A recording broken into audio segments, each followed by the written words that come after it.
Isang magandang araw mga ka-cube. So bali, ito po, nagbabalik tayo. Kung makikita nyo, balot na balot tayo ngayon, lalamig. Bali, kalalabas lang po natin ng ating trabaho. Nihintay lang natin si Esme na dumating kasi nga magkasama kami sa trabaho. Bali, ito po. So bali, isa-summarize natin yung naging paghahanap ng pera natin sa kalsada noong nakaraang linggo. Medyo nahirapan tayo sa paghahanap ng pera last week dahil nga Black Friday. Ay nako, makikita nyo na lang sa video mamaya kung bakit tayo nahihirapan na ito. Nag-i-snow na pala, kahapon din nag-snow na. So yun, may nagtanong din kasi mukhang easy money daw yung paghanap natin ng pera sa kalsada. Hindi po, wala pong easy money sa Canada. So kailangan po natin paghirapan yan, pinaghihirapan po natin yan. Hindi po porke nakikita nyo 400, 500 ang kinikita natin sa loob ng isang linggo sa pagpa-part-time. Gano'n lang po kadali yun. Hindi po, bali tignan nyo po kung paano pong hirap ang dinadanas natin sa paghanap ng pera sa kalsada. Mukha lang po siyang madali pero hindi po. So yun po, so balit po. So hintayin muna natin si Esme at mamaya po ipapakita na natin yung kung paano natin hinanap yung pera natin. So yan, nag-i-snow na mga ka-cube. So yan, so parating na si Esme. So mali sabay kaming umuwi kaya laking tipid din namin sa laking timid ng aming gasolina. Kaya yun, ayan, tuwan-tuwa, kita nyo naman mga ka-cube. Kanina pa sayaw-sayaw pa. Snow kasi. So yan, nag-i-snow na talaga mga ka-cube. So hindi pa naman officially winter, pero yun, malamig na talaga. Ang kulit pinagpapalit ko ng jacket kanina, ayaw. Ay, paala siyang lamigin dyan. So yan mga ka-cube, suwi muna kami tapos i-edit ko na yung paghanap natin ng pera sa kalsada noong nakaraang linggo. Ayan mga ka-cubes, kaya minsan gusto ko talagang bumiyahe pag gabi, pag ganitong season. Ayan ang dahilan. Ang dami ko nakikitang ganyan pag bumibiyahe ako ng gabi. Yan siya. Ang ganda, di ba? Ganda tignan. Mamaya babalikan ko yan mga ka-cubes.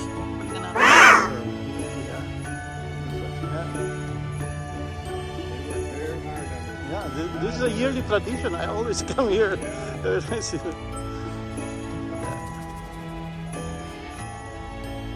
I think they're early this year.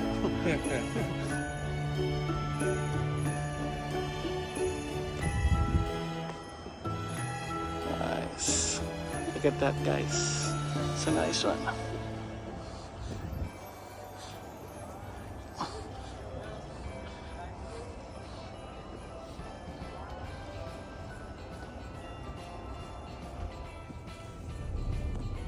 Yan mga ka-cubes.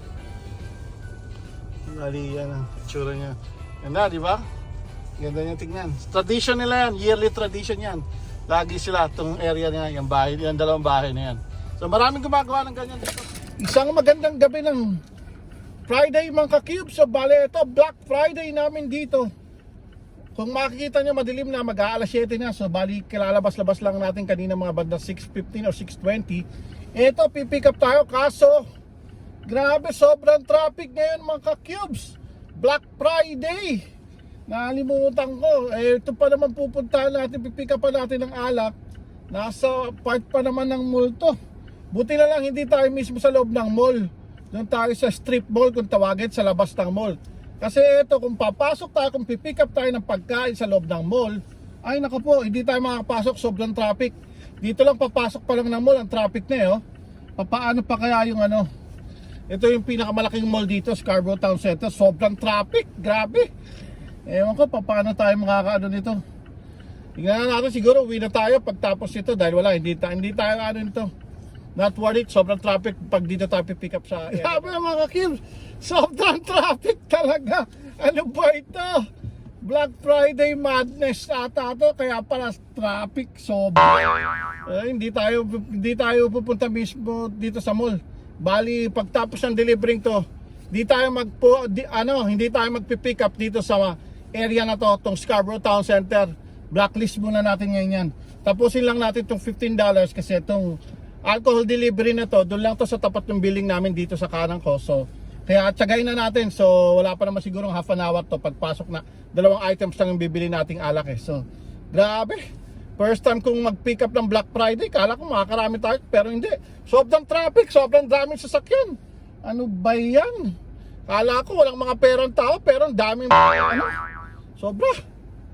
The next day. Isang magandang umaga ng Sabado mga ka-cubes. So bali ito po, nagbabalik tayo. So bali mag-aalas 8:30 pa lang ng umaga ng Sabado. So alam niyo na ibig sabihin yan kung bakit tayo nasa labas uli ngayon. So wala po tayong pasok. Parehas ni SB, wala kaming pasok ngayong Sabado, walang overtime. So ibig sabihin yan, maganda ang tulog namin. So kasi si SB, kapag Sabado yan, araw-araw yan, ang alam niyan is 4 o'clock tapos itutulog uli. Kaya ito, dire-diretso yung tulog namin kasi parehas kami walang pasok ngayon. Kaya yun, so magandang gising natin ngayon. Kaya ito, ganado tayong kumuha ng unang order natin ngayon. Kompleto ang ating tulog. So yun, tara, punta na tayo kay customer for $10 to. Bali 4 kilometers lang siya, kaya kinuha ko na. Wala pang traffic ngayon. So ayun, so andito na tayo sa bahay ni customer. Tara, i-deliver na natin to. Ayan, as usual, so leave at door. So kailangan lang natin picturean para meron tayong proof of delivery. Few moments later. So yeah, so pang pick up naman natin. Dito na naman sa Cora, mga ka-cubes. Diyan na naman tayo pick up. Easy talaga to pag breakfast ko. Buti na lang, medyo maganda-ganda yung bigay sa atin. So naging $13 yung $10 na pinakita sa atin. Tapos ngayon, $9 to. So bali $21 din, mahigit yun. At 21 nga ba, mahina ako sa mat, mga cubes. So, pasok muna tayo sa loob, mga cubes. Ang lamig, grabe. Masakit yung bakuna ko. Ayan. Pangalawang order natin, mga cubes. Hirap natin.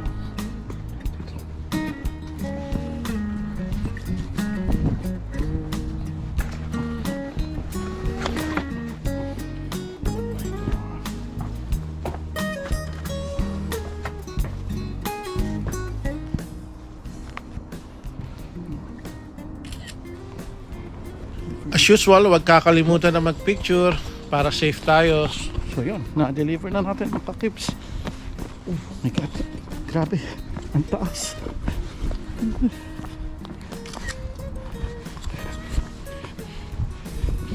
Grabe ang ka-cubes, ang laki nun, $15. Laki ng tip ni customer. Ang lapit lang delivery na yun. My goodness. Biruin nyo, wala pa tayong isang oras, wala pa nga tayong half an hour, naka $28 na tayo. Grabe, mukhang sinuswerte tayo ngayon mukhang swerte yung pagpatak ng ipot dito kaninang umaga sa salamin ko. So balik na tayo sa lugar na 1 hour later. isang magandang araw ng Sabado, mga ka-cubes. Welcome back po sa ating channel. So ito tayo nagbabalik. So bali, anong oras na ba?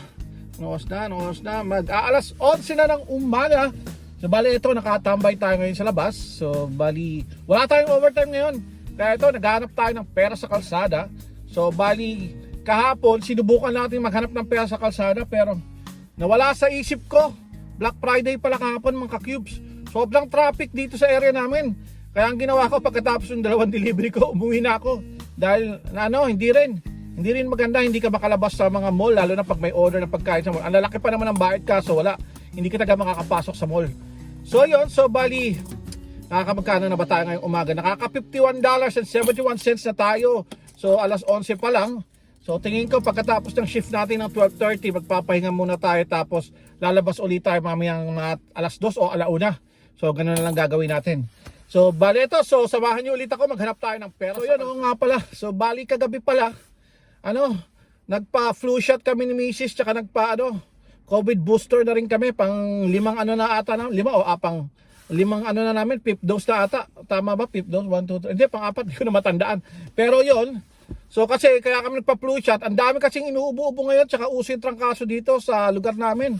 Ang daming nagkakasakit. So ewan ko, sabi namin buti na yung protektado tayo kasi mahirap na pag may isa sa atin nagkasakit. Kaya yun, nauna si Mrs. nagpa-flu shot siya, nauna siya kasi doon sa check-up niya, tinurukan na siya ng doktor. So ako na lang walang flu shot. So yun, nung nalaman ko na available na yung flu shot sa Shoppers, nagpa-book na rin kami, kasama na rin COVID booster. So yun, pero ngayon, nakano ko yung side effect, medyo masakit-sakit yung braso ko. Parehas na masakit yung braso namin ni Esme.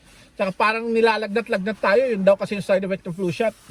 Kaya ito, uminom na rin ako ng Tylenol para at least mabawas-bawasan yung Tapos ito nga, naghihintay tayo ngayon ng order.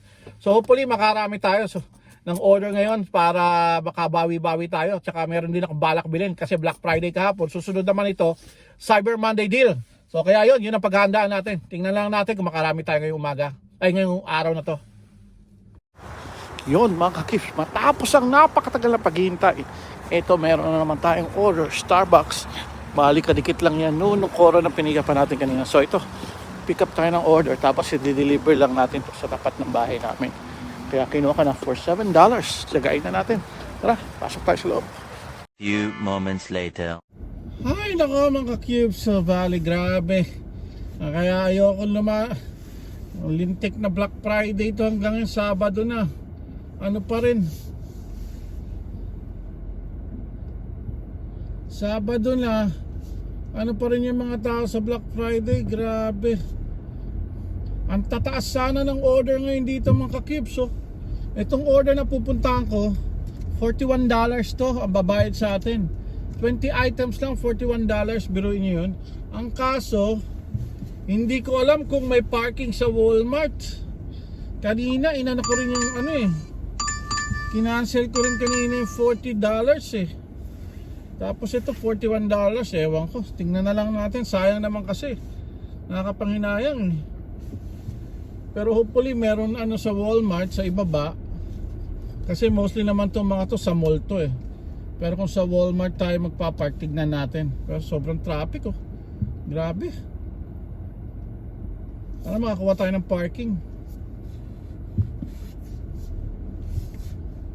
1 hour later. Yun mga ka-Cubes, so update. So bali ito, alas 7:30 na, ay alas 7 pa lang ng gabi. So bali ito, so grabe, gumapang tayo buong araw para lang makalampas tayo ng $200. So bali sa order na to, lalampas tayo ng $200. So makikita nyo kanina talagang hindi na ako nag-video kasi wala, ang bagal, natutulog lang ako sa sakyan. So yan, pasok mo na sa loob, bawal ang video. So yan yung binili natin mga ka-Cubes. So yan ang babayaran natin. Lahat na alak. So hindi ako na kaya taga-bili lang tayo. So yon mga ka-Cubes. So bali ito po. So update tayo. So bali 7:30 na po ng gabi. So umuwi na po tayo. Andito na tayo sa parking lot. So bali ito. So ang kinita po natin ngayong araw na to is $203.60. So pero hindi po ibig sabihin yan $203 na yan is ganun-ganun lang natin nakuha yan. Bali pinaghirapan po natin yan. So gumapang po tayo kanina ng umaga. Nag-umpisa tayo. Ako oras pa tayo nag-umpisa? 8:30 ata tayo nag-umpisa. So mga 8:30 tayo nag-umpisa. Tapos ngayon 7:30 na. So bali kaninang umaga, paputol-putol, grabe. Wala ganong order kaninang umaga. So na panghinaan ng aking loob. Nakakatulog na ako sa loob ng sasakyan. So biruin nyo yun. So hanggang alas 12 launa, hindi pa tayo nakakaisandaan. So bali pagdating lang nung hapon, doon lang tayo nakabawi. Tsaka ito, dahil nga nagkaroon ng $5 additional kada order. Tsaka may mga malalaking order tayo nakuha sa Walmart. Kaya nakaabot tayo ng $200 and $203 ngayon. So hindi na masabayan, pero grabe, pagod po talaga yun. So wala po talagang easy money pagdating dito sa Canada. So kailangan paghirapan mo talaga ang pera.